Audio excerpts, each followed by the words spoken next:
Diputado Pagani, ¿cómo le va? ¿Qué dice? El gusto de saludarlo, ¿cómo está? ¿Qué tal? Buenas tardes, Pablo, ¿cómo están? Bien, gracias.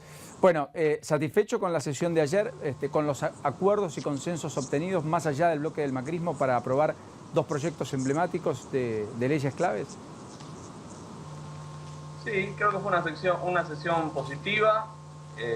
Logramos sancionar el presupuesto, que es siempre una de las leyes más importantes en el transcurso del año legislativo, porque sienta las bases y el precedente para la gestión del año próximo. Y además de eso, trabajamos sobre determinados aspectos que tienen que ver con la vida cotidiana y con tratar de trabajar preventivamente en algunas cuestiones que complican a diario la transitabilidad y en sí la vida diaria en la ciudad de Buenos Aires, como fue la modificación al Código de Faltas y Contravenciones, que también nos permitió obtener un buen resultado con consensos en distintos sectores del arco político. Código que a partir de sus modificaciones establece aumentos en las multas muy importantes, ¿no?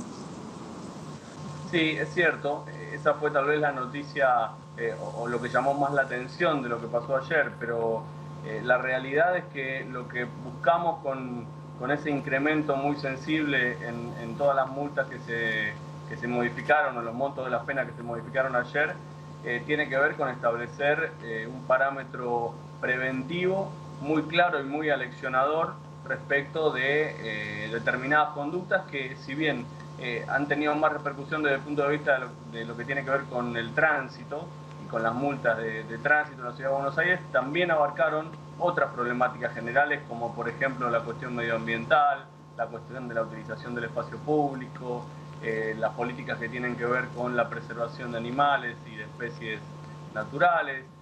Tuvo modificaciones en gran parte de sus artículos, el Código de Faltas, en todos los casos incrementando las penas y las sanciones. En el caso ambiental y en el caso de animales, mascotas y demás, ¿cuáles son las modificaciones sustanciales?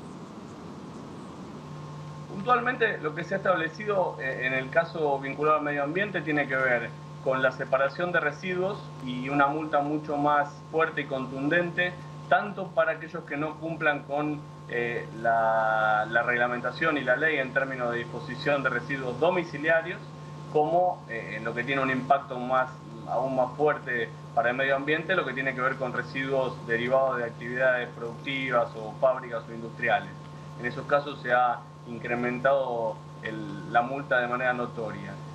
También para aquellas personas que dañen especies silvestres, que utilicen los árboles de la vía pública, ya sea para montar estanterías o empresas que utilicen también los árboles para favorecer el tendido de sus redes de cables, por ejemplo. En ese ámbito también se ha trabajado, del mismo modo que en la protección de animales domésticos, aumentando la pena para aquellos que castiguen o que tengan un maltrato hacia los animales. Había una idea de poner o instalar un chip que sea obligatorio para las mascotas, sin lo cual no podrían transitar en la ciudad de Buenos Aires. ¿Eso finalmente terminó cayendo en bolsillo roto o cree que la legislatura lo va a votar pronto? No, había un proyecto en ese sentido. La verdad que no se discutió en el marco de esta modificación al Código Contravencional que analizamos en el día de ayer, y que en realidad comprendía, como te dije antes, cuestiones de diverso tenor, de multas de tránsito hasta, por ejemplo, en el otro extremo, la sanción para aquellos que no tengan menú para celíacos en los restaurantes, cosa que es obligatoria. Y en ese marco entró la discusión de los animales domésticos y de la preservación de las especies de fauna y de botánica, ¿no? Pero seguramente se puede seguir discutiendo ese tema, claro que sí. Yendo a la tarifaria fiscal, el aumento en el ABL de hasta el 40%, ¿a cuántos frentistas va a alcanzar en el ámbito de la ciudad, de poco más del 1.000.000 de frentistas que tiene la ciudad? Sí, a ver, es importante aclarar en este sentido que el 40% es el monto máximo de aumento, que si yo no recuerdo mal los números afecta creo que a 18.000 unidades funcionales nada más, son aquellas cuyo valor está alrededor o por encima de los 200.000 pesos, o sea, para las propiedades de más alto valor, si vale el término, ¿no? El aumento es progresivo, arranca con un 20% de incremento en aquellas unidades o inmuebles de menor valor, tiene una escala intermedia del 30 y llega en el 40, en el monto máximo del 40, a ese al que me refería recién, ¿no? El promedio es del 25 en lo que tiene que ver con el total de las unidades alcanzadas por el impuesto de alumbrado, barrio y limpieza de la ciudad, pero me parece que es importante que la gente sepa que esto tiene que ver con lo que se votó en el 2011, con esa suerte de recategorización fiscal que se hizo para la ciudad de Buenos Aires, estableciendo parámetros de actualización y de equidad fiscal también que no existían previamente y que estaban muy desactualizados, y que fue progresivamente indicando incrementos que se fueron poniendo en práctica el año pasado y que corresponde actualizar también en este esquema que se ha llevado a la práctica, como bien decías, a través de la tarifaria. Otro de los proyectos que se aprobó ayer tiene que ver con el subsidio vitalicio a sobrevivientes y familiares de Cromañón, una iniciativa incluso de algún sector de la oposición que cobijó también el propio macrismo. Ese subsidio lo puede cobrar incluso aquel sobreviviente que haya tenido afectado poco más del 30% de su capacidad motriz. Sí, se trató de tomar un criterio lo más amplio posible a la hora de otorgar esta reparación a aquellas personas damnificadas directa o indirectamente, como es el caso de la mayoría de los familiares, en este caso, en este trágico hecho que ha marcado para siempre la historia de la ciudad de Buenos Aires, ¿no? Y la verdad es que más allá del subsidio que van a recibir de un poco más de 1.000 pesos durante 5 años, lo que hemos pretendido con esto es generar una reivindicación y una reparación parcial y por supuesto insuficiente respecto del daño que les ha tocado sufrir, pero sí hemos coincidido todos los partidos y desde todo el arco político se ha coincidido en que el Estado debía hacerse cargo de su negligencia, de su falta de control, y correspondía en ese marco llevar adelante una reparación que, bueno, debe ser de índole económica. No existe otro parámetro a esta altura de análisis, no existía otro parámetro así general para establecer, y bueno, alcanzamos, como bien señalaba recién, la sanción de esta ley en el día de ayer, que entendemos por el debate que tuvo y la discusión ha dejado conformes y satisfechos a los beneficiarios. Pagani, por último, ese formidable negociado entablado por cuanta administración de la Ciudad de Buenos Aires ha pasado en los últimos años por Bolívar 1 respecto al acarreo de vehículos, y que tiene que ver con una licitación caduca hace mucho tiempo, con renegociaciones permanentes y contratos que se han venido en ese contexto prolongando de manera muy poco transparente y sin saber el ciudadano efectivamente por qué el acarreo cuesta tanto o deja de costar tanto, por qué se llevan tal auto o tal otro no, por qué la misma empresa sigue operando y de la manera que lo sigue haciendo, etc.